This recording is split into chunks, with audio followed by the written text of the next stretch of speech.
Hello, I'm Gleison Martins at newsupnow.com, and I'm having here today a council member from Emeryville, John Bauters. Thank you so much for coming in. Thanks for having me. Nice bow tie. Thank you.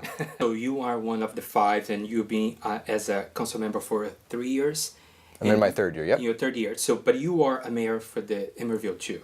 I was the mayor of Emeryville. I was selected by my colleagues in 2017, and I finished my term end of last year. Okay, and how was to be a mayor for? It was fun. Yeah? Yeah, it was fun. It's not often you get a gay mayor. Well, that leads to my next question. I mean, you are the first gay man elected as a council member, right? Yes.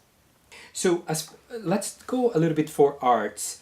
You were telling me before we start recording, we start taping the show, Emeryville is building a big complex for arts. Yes. Can you elaborate a little bit more? Sure. So about 10 years ago, the city of Emeryville, back when the state had a program called redevelopment, we were an industrial town for a long, long time, and the city council utilized some of the state funding that existed to acquire some old buildings that had been factories and other types of warehouses in the town. And we bought one building in particular that's located right behind the back of our old town hall at the corner of 40th and Hollis Street in Emeryville. And the vision for the community was to build a public arts center. Okay. The city of Emeryville has a long-standing history of being an artist community. So dating back to the 70s, artists back when buildings started being abandoned started inhabiting them, squatting in them, using them as studio space.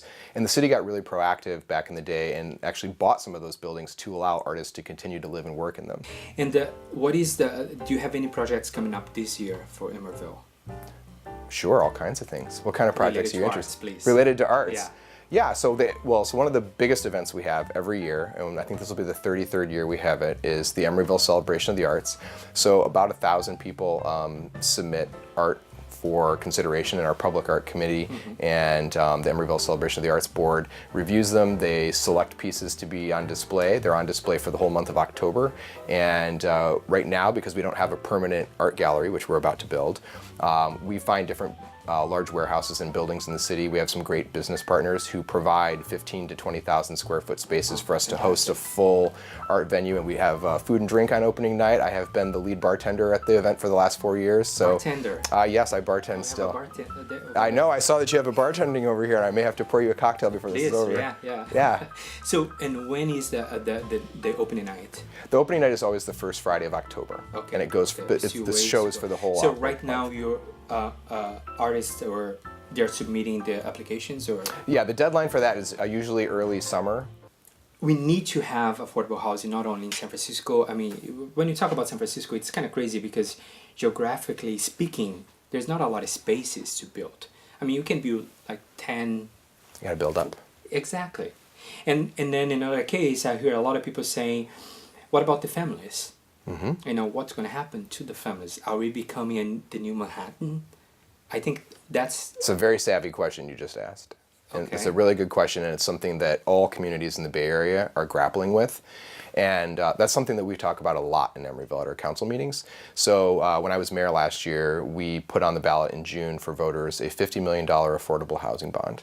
And it would basically leverage money that we could match with state and county bond monies as well, to build affordable housing for low-income people. So one of the projects we're building right now at the corner of 37th and San Pablo is 86 units of very low and extremely low income housing that has 2 to 4 bedrooms, and it's designed for families. So you can do both things. It is not easy to do for fiscal reasons, but it's about providing balance. And I think we have a proposal in the city right now to build a 54-story tower as well. There's a number of different proposals coming in, and so it's a careful consideration all cities must make, but we have an obligation to house people. Housing is a human right, in my opinion, and so we have an obligation to do something about it. But you're right, we have to make sure we do it in a way that doesn't basically push out families and lower income people from our community. When you say lower income people, I mean, how do you base that? Who is low income? Because I think I was reading maybe a month or so ago, the poor line, it's over 100,000. The question of what is affordable housing or what is low income is a question a lot of people ask. And yes, the area median income for a family of 2 or 4 here in the Bay Area in San Francisco and Alameda counties is over $100,000. And if you're from the Midwest, like I'm from, $100,000 is usually what a very rich family would be living with.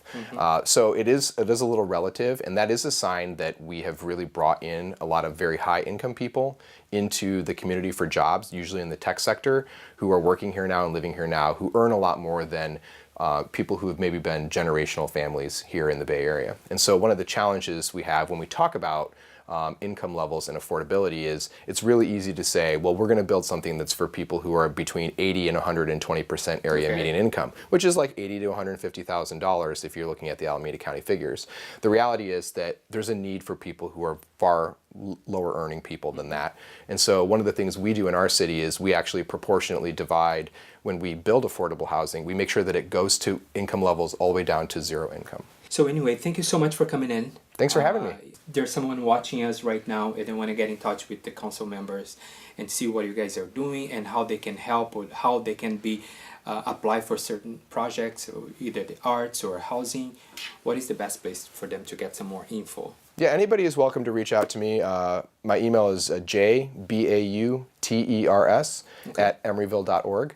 And I'm available all the time to talk to businesses, residents, people who want to move to Emeryville, who want to perform in our art shows, anything. Okay, perfect. Thank you so much. Thanks so much for having me. Appreciate it. You're welcome. Thank you so much for watching. I'll see you next Saturday.